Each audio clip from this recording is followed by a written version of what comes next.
मेरी बीवी का 9वां महीना चल रहा था कि इसका एक्सीडेंट हो गया। वो हॉस्पिटल में आखिरी सांसें ले रही थी, लेकिन मेरे पास उसकी जान बचाने के पैसे न थे।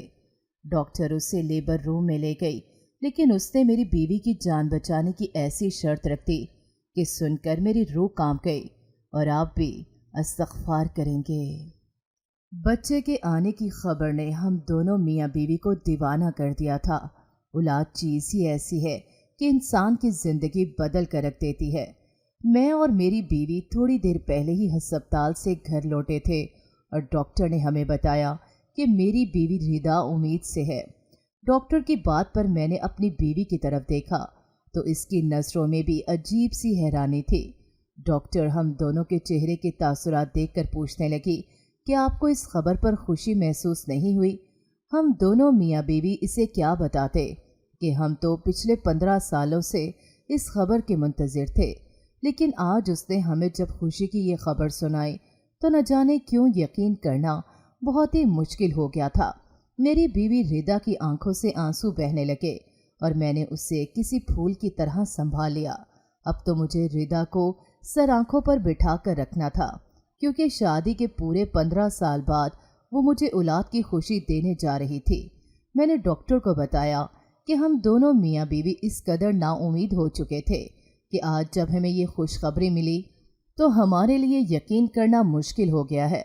मेरी बीवी की रिपोर्ट के मुताबिक वो माँ नहीं बन सकती थी और हमने इस बात को खुदा की रज़ा समझ लिया था। लेकिन वो कहते हैं ना कि खुदा जब नवाजने पे आता है तो इस दर से नवाज देता है जहाँ से आपको गुमान भी नहीं होता। हमारी किस्मत में भी औलाद की खुशी लिख दी गई थी और हमारा सब्र और शुक्र रायगा नहीं गया था। मैं रिदा को घर लाया तो उसे बिस्तर पर लिटा दिया और हदायत की कि वो एक कदम भी ज़मीन पर नहीं रखेगी। मेरी माँ जो रिदा की बेऔलादी पर उससे नफरत करने लगी थी, ये खबर सुनकर दौड़ती चली आई थी। हमारे आंगन में खुशियाँ महक रही थीं। रिदा का चेहरा बहुत अरसे बाद किसी कली की तरह खिल गया था।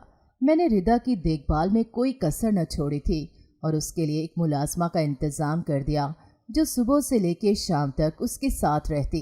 जब मैं दफ्तर से वापस आता तो उस वक्त मुलाजमा की छुट्टी होती। मेरे इस कदर ख्याल रखने और तवज्जो देने पर रिदा अक्सर मुझे तंग करने के लिए कहती कि वो कोई छोटी बच्ची नहीं है बल्कि 35 साल की एक जवान औरत है। रिदा मुझे बार बार कहती कि हामला होना कोई बीमारी नहीं बल्कि ये अमल तो औरत को मज़ीद ताकतवर बनाता है। लेकिन मैं किसी भी तरह की कोई लापरवाही नहीं बरतना चाहता था। मैं रिदा से बहुत मोहब्बत करता था और मैंने उससे अपनी पसंद से शादी की थी। वो मेरे साथ मेरे दफ्तर में मुलाजमत करती थी और वहीं इसकी खूबसूरती ने मेरा दिल चुरा लिया था। मुझे आज भी वो दिन याद था जब मैंने पहली दफ़ा रिदा को देखा था। उसने आसमानी रंग का जोड़ा पहन रखा था और उसकी बड़ी बड़ी झील सी आंखें समंदर का कोई हिस्सा मालूम हो रही थीं। आज भी रिदा रोज़े अव्वल की तरह ही खूबसूरत और शादाब थी। इसने मेरे दिल की सरजमीन पर इस तरह कब्जा किया था कि इसकी बेऔलादी ने भी मेरे दिल को बंजर न होने दिया। शादी के अगले महीने से ही मेरी माँ ने पोते पोतियों के ख्वाब देखना शुरू कर दिए थे और वो उठते बैठते रिदा से एक ही सवाल पूछती कि कब हमारे आंगन में बच्चों की किलकारियां गूंजेंगी। कुछ महीनों तक रिदा ने खामोशी से अम्मा की बातें बर्दाश्त की, लेकिन एक दिन वो कहने लगी, आतिफ किसी डॉक्टर को दिखा लेते हैं, मैं भी औलाद का सुख देखना चाहती हूँ, दुनिया वालों के सवालात से भी तंग आ गई हूँ। मैंने उस दिन रिदा को मोहब्बत से अपनी बाहों के घेरे में लिया और उससे कहा कि मैं उसे डॉक्टर के पास ज़रूर ले जाऊँगा, लेकिन इसलिए नहीं क्योंकि मुझे दुनिया वालों की परवाह है, बल्कि मैं उसे उसके इत्मीनान के लिए डॉक्टर के पास ले जाऊंगा।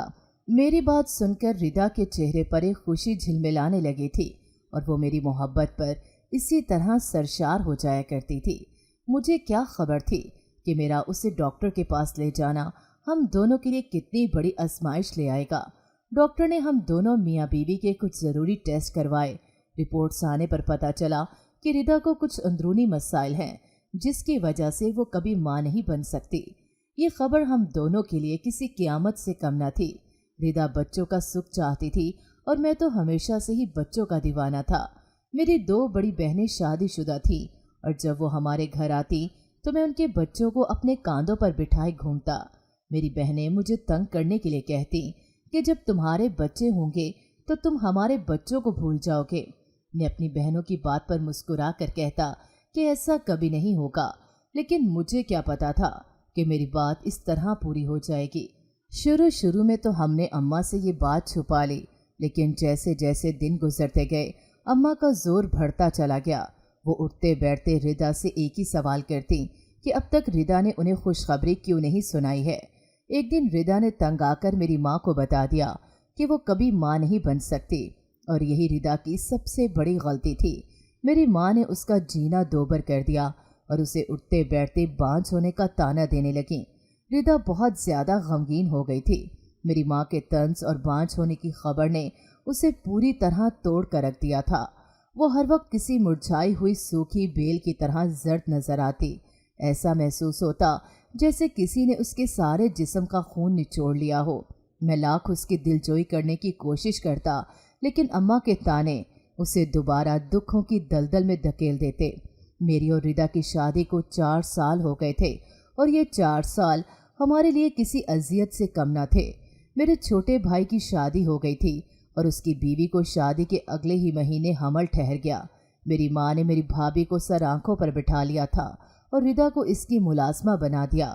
میری محبت اور غیرت کو یہ بات گوارا نہ تھی کہ ردا میرے ہی گھر میں ایک ملازمہ کی حیثیت حاصل کر لے۔ اسی لیے ایک دن میں نے اپنی ماں سے لڑ جھگڑ کر اپنا اور ردا کا گھر علیحدہ کر لیا۔ میرے لیے یہ ایک کٹھن اور مشکل مرحلہ تھا، لیکن میں ردا کو اس نفسیاتی دباؤ سے نکالنا چاہتا تھا جس کا شکار ہو کر وہ دن بدن ذہنی مریض بنتی جا رہی تھی۔ ہم علیحدہ گھر میں شفٹ ہوئے تو میں نے ردا کے باغبانی کے شوق کو دیکھتے ہوئے گھر کے پچھلے حصے میں گارڈن بنا دیا اور ردا اس میں مصروف ہو گئی۔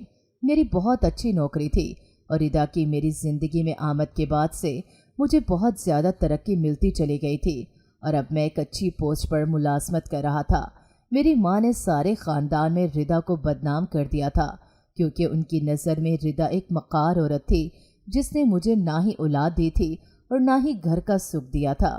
میں نے اپنی ماں سے ملنا جلنا بہت ہی کم کر دیا اور ردا کو تو ان کے پاس لے کر ہی نہیں جاتا تھا۔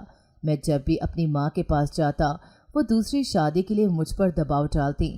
وہ اپنے کسی دوست کی بیٹی سے میری شادی کروانا چاہتی تھی۔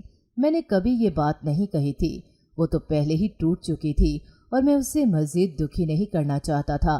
ردا نے ہنسنا بولنا ملنا جلنا سب کچھ ختم کر دیا تھا۔ وہ کسی تقریب میں بھی شریک نہ ہوتی کہ لوگ اس سے یہی سوال پوچھتے تھے۔ نہ جانے لوگوں کو اس کے زخموں پر نمک چھڑک کر کیا حاصل ہوتا تھا۔ میں نے ردا کا دل بہلانے کی بہت کوشش کی تھی، لیکن کچھ نہ کچھ ایسا ہو جاتا کہ ردا کو اس کمی کا احساس ستانے لگتا۔ ہماری شادی کو 15 سال ہونے والے تھے اور ان 15 سالوں میں ردا پوری طرح ذہنی مریضہ بن چکی تھی۔ اکثر ہی وہ چیخیں مار مار کر رونے لگتی اور مجھے اس کی حالت پر ترس آ جاتا، اور اب 15 سال کے بعد جب ہمیں خوشی کی یہ خبر نصیب ہوئی تو میں نے ردا کے لیے بہت ساری منت اور دعائیں مانگ لیں۔ میں نے اور ردا نے آنے والے بچے کے لیے تیاریاں شروع کر دی تھیں۔ میری ماں دوڑ دوڑ کر ردا کو دیکھنے کے لیے چلی آتی۔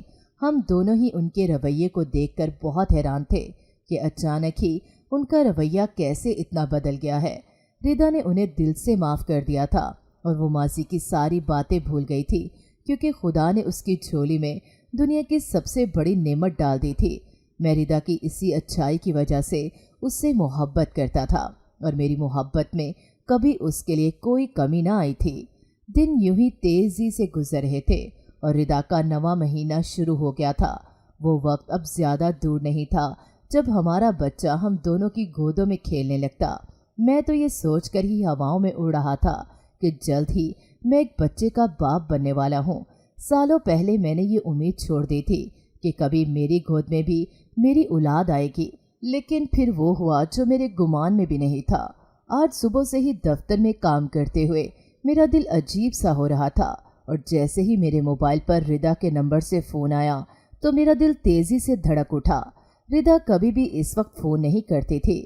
میں نے جلدی سے فون اٹھایا تو دوسری طرف کسی مرد کی آواز سنائی دی جس نے مجھے ایسی خبر سنائی کہ میرے ہوش اڑ گئے۔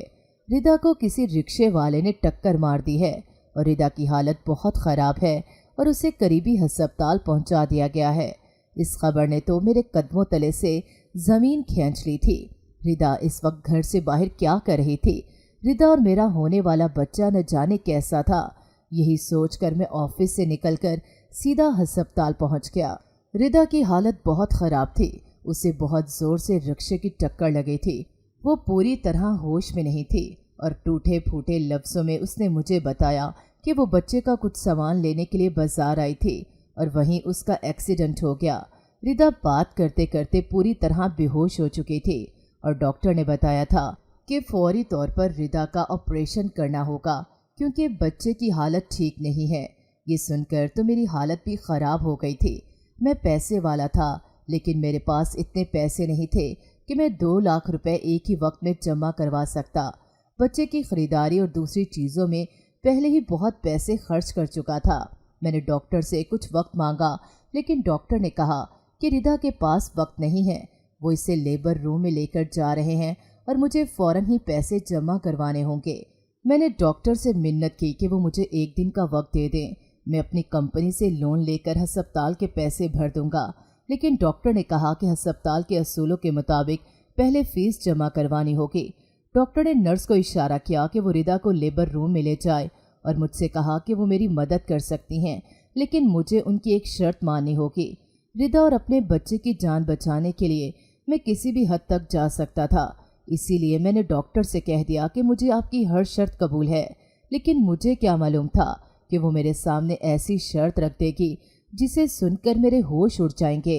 डॉक्टर की शर्त सुनकर मैंने डॉक्टर से कहा कि आप जो चाहती हैं वो किसी सूरत मुमकिन नहीं और ना ही मैं कभी ज़िंदगी में ऐसा करने के बारे में सोच सकता हूँ। मेरी बात सुनकर डॉक्टर कहने लगी, फिर मैं भी आपकी बीवी का इलाज शुरू नहीं करूँगी। मैं अजीब उलझन में मुब्तला हो गया था। एक तरफ कुआं था और दूसरी तरफ खाई। मेरे लिए मेरे बच्चे की ज़िंदगी सबसे ज़्यादा अहम थी, क्योंकि मैं पिछले 15 सालों से इसी लम्हे का मुंतज़िर था। लेकिन डॉक्टर की शर्त तो कहीं ज़्यादा मुश्किल थी और मैं सोच भी नहीं सकता था कि कभी मेरे सामने ज़िंदगी में ऐसा मुकाम आएगा कि जहां मेरे लिए फ़ैसला करना ही नामुमकिन हो जाएगा। मैंने डॉक्टर से बहुत मिन्नत की, लेकिन वो अपनी बात से 1 इंच पीछे न हटे और मजबूरन मैंने डॉक्टर की शर्त मानने के लिए हामी भर ली। डॉक्टर ने मुझसे बाकायदा तौर पर एक वीडियो बनवाई थी और मुझे इस बात का पाबंद कर दिया था कि मैं ऑपरेशन के फ़ौरन बाद उसकी शर्त पूरी कर दूं। 1 घंटे के बाद मुझे नर्स ने लेबर रूम से बाहर आकर बताया कि रिदा ने एक बहुत ही खूबसूरत से बेटे को जन्म दिया है और ये सुनकर मैं खुशी से पागल हो गया। मैं अपने बेटे को अपनी गोद में लेकर इसका लम्स महसूस करना चाहता था, लेकिन डॉक्टर की शर्त ने मेरी सारी खुशी को मट्टी में मिला दिया और मैं पूरी तरह इस खुशी को समेट भी नहीं पाया था। थोड़ी ही देर में नर्स ने मेरे बेटे को मेरी गोद में लाकर रख दिया तो मैं उसे सीने से लगाकर रो पड़ा। अपने बेटे की वजूद की गर्मी को मैं अपने अंदर उतार रहा था और एक अनजानी सी खुशी महसूस कर रहा था। रिदा की हालत पहले से बेहतर थी और उसे होश आ गया था। डॉक्टर ने मुझे रिदा से मिलने की इजाज़त दे दी और साथ ही याद दिलाया कि मुझे शर्त पूरी करनी होगी। मैं मरे मरे कदमों से रिदा के पास आया था और वो पल जिसका इंतज़ार मैं न जाने कितने अरसे से कर रहा था, डॉक्टर ने उसे मट्टी में मिला दिया था। मुझे देखते ही रिदा के चेहरे पर एक मुस्कुराहट सी आ गई। उसका चेहरा पूरी तरह जर्द पड़ गया था। उसके चेहरे पर खराशें आई हुई थीं। मैंने आगे बढ़कर रिदा को सीने से लगा लिया और उसकी खैरियत पूछने लगा। रिदा बहुत ही टूटे फूटे लफ्ज़ों में मुझसे बात कर रही थी और अब वो वक्त आ गया था जब मुझे डॉक्टर की शर्त पर अमल करते हुए रिदा के सामने बहुत कुछ कहना था। मैंने बहुत मुश्किल से अपने अंदर हिम्मत जमा की और रिदा को आहिस्ता आहिस्ता करके हर वो बात बता दी जो पिछले 15 सालों में मैं उससे छुपाता आया था। मेरी बात सुनकर रिदा को सकता ही हो गया। वो यकीन ही नहीं कर पा रही थी कि ऐसा भी कुछ हो सकता है। मैं नज़र झुकाकर आंसू बहा रहा था। रिदा ने मेरे बेटे को मेरी गोद से वापस ले लिया था। उसकी आंखों में मेरे लिए नफरत थी। वो नाकाबिले बयान थी। हमारी ज़िंदगी की सबसे बड़ी खुशी हमारी झोली में आ गई थी, लेकिन डॉक्टर की वजह से सब कुछ खाक हो गया था। रिदा की आंखों और लहजे में मेरे लिए ऐसी नफरत थी कि मैं ज़मीन में गड़ गया था। मेरी माँ जो बेटे की पैदाइश का सुनकर दौड़ती चली आई थी, सच जाने के बाद तो इसका चेहरा भी लटक गया था। ये जानकर आपके होश उड़ जाएंगे کہ डॉक्टर ने मेरे सामने ये शर्त रखी थी कि जैसे ही रिदा के पास बच्चे की पैदाइश होगी मैं उसे सारी हकीकत बता दूंगा। अपने बच्चे और रिदा की जान बचाने के लिए मैं इस कठिन रास्ते पर चल पड़ा था जिसका इख्तिताम सिर्फ और सिर्फ तबाही था। मेरी और रिदा की शादी के शुरू महीनों में ही जब हर किसी ने औलाद के लिए दबाव डालना शुरू किया तो हम दोनों एक जाने वाली डॉक्टर के पास गए और सारे टेस्ट करवा दिए। डॉक्टर ने रिदा के साथ साथ मेरे भी कई टेस्ट किए और जब रिपोर्ट आई तो पता चला कि मैं कभी बाप नहीं बन सकता। इसी खबर ने मेरे होश उड़ा कर रख दिए थे। इत्तेफाक से जब डॉक्टर ने मुझे मेरी रिपोर्ट के बारे में बताया तो रिदा अपनी माँ का फ़ोन उठाने कमरे से बाहर गई हुई थी। मैंने फ़ौरन ही अपनी जेब से कुछ रकम निकालकर डॉक्टर के हाथ पे रख दी और उसे इस बात के लिए पाबंद कर दिया कि वो ये बात कभी रिदा को नहीं बताएगी। रिदा पिछले 15 सालों में यही सोचती आई कि वो एक बांझ औरत है, लेकिन दर हकीकत मैं बाप बनने की सलाहियत से महरूम था। लेकिन मैं रिदा को कभी भी ये सच नहीं बताना चाहता था क्योंकि मुझे खौफ था कि वो मुझे छोड़कर चली जाएगी और मैं रिदा के बगैर एक पल भी ज़िंदगी नहीं गुजार सकता था। रिदा 15 साल तक मेरे सामने रोती रही और औलाद के लिए तड़पती रही, लेकिन मैंने अपने झूठ का पर्दा चाक न किया और यही तासुर देता रहा जैसे मुझे कोई मसला नहीं है। लेकिन जो डॉक्टर रिदा का ऑपरेशन करने के लिए उसे ऑपरेशन थिएटर में ले गई थी वो दरअसल वही नर्स थी जिसकी डॉक्टर को मैंने पैसे देकर ख़रीदा था। अपनी डिग्री मुकम्मल करके एक वो माहिर सर्जन बन चुकी थी और वो जानती थी कि मैं बाप नहीं बन सकता, लेकिन इस वक्त वो कमज़ोर थी इसलिए मेरे खिलाफ कोई कार्रवाई न कर सकी। इतने सालों बाद आज जब उसने मेरा चेहरा देखा तो उससे मेरी हर बात याद आ गई और उसने फैसला किया कि वो इतने सालों से अपने ज़मीर पर झूठ का जो बोझ लिए घूम रही है वो इससे छुटकारा हासिल कर लेगी। उसने मेरे सामने यही शर्त रखी थी कि मैं अपने नुक्स के बारे में अपनी बीवी को सब कुछ सच सच बता दूं और अपनी बीवी को इस शर्मिंदगी से निकालूं कि उसकी वजह से हम इतने अरसे तक बे औलाद रहे हैं। इसने यही बात वीडियो में भी रिकॉर्ड कर ली थी कि अगर मैं रिदा के होश में आने के बाद ये बात उसे ना बताता तो वो मेरी वीडियो उसे दिखा देती। मेरे मुंह से सच सुनने के बाद तो रिदा की हालत ऐसी थी कि काटो तो बदन में लहू नहीं। रिदा ने कभी सोचा भी नहीं था कि मैं उसके साथ इतना बड़ा धोखा भी कर सकता हूँ। वो तो पिछले 15 सालों से आंखें बंद करके मेरी हर बात मानती आई थी और मैंने ही उसकी पीठ में खंजर घोंप दिया था। मैं रिदा से बहुत शर्मिंदा था और बार बार उससे माफ़ी मांग रहा था, लेकिन रिदा का रवैया मेरे साथ बहुत सर्द हो चुका था। उस डॉक्टर ने अपने दिल का बोझ उतार दिया और साथ ही मेरे दिल का बोझ भी उतार दिया था क्योंकि मैं सालों से इसी बोझ तले दबा हुआ था। मैं जानता था कि कुछ ही अरसे में वो मुझे माफ़ कर देगी क्योंकि अब मैं उसके बच्चे का बाप बन चुका था, लेकिन मेरी वजह से जो तकलीफ़ और अज़ाब उसने काटा था शायद वो इसकी हकदार नहीं थी। रिदा ने कई दिनों बाद मुझसे बात करनी शुरू की थी और उसने मुझसे बहुत सी शिकायत भी की थी, लेकिन मेरी माफ़ी और मेरे आंसुओं ने उसे मेरे करीब कर दिया था। हम दोनों ने एक खूबसूरत सी ज़िंदगी का आगाज़ कर दिया था जिसमें हमारा बेटा हमारे दरमियान था और वो एक खौफ जो सालों से मेरे सीने में बैठा हुआ था कि कहीं रिदा को मेरा सच ना पता चल जाए वो भी ख़त्म हो गया था। हमारे मुआशरे में मर्द और औरत की बीमारी को अलग अलग नज़र से देखा जाता है। औलाद ना होने की सूरत में औरत के बहुत सारे टेस्ट करवाए जाते हैं और उसे ढेरों सी गोलियां खिलाई जाती हैं, लेकिन अगर डॉक्टर किसी मर्द का टेस्ट लिखते तो उसे अना का मसला बन जाता है, बहुत ही मायूब समझा जाता है। और इसी वजह से हमारे मुआशरे में बहुत से लोग बेऔलाद हैं क्योंकि कमी या ऐब सिर्फ औरत के जिस्म में ही नहीं हो सकता बल्कि मर्द भी इसका शिकार हो सकते हैं। कभी कभी मैं सोचता हूँ कि अगर मैं सही वक्त पर अपना इलाज करवा लेता तो शायद मुझे और रिदा को इतने सालों तक बेऔलादी का दुख न उठाना पड़ता। हमारे मुआशरे में इस बात की ज़रूरत है कि हम मर्द के इलाज को प्रमोट करें और लोगों को इस बात की आगाही दें कि बीमारी मर्द या औरत दोनों में किसी को भी हो सकती है और इसका इलाज ज़रूरी है।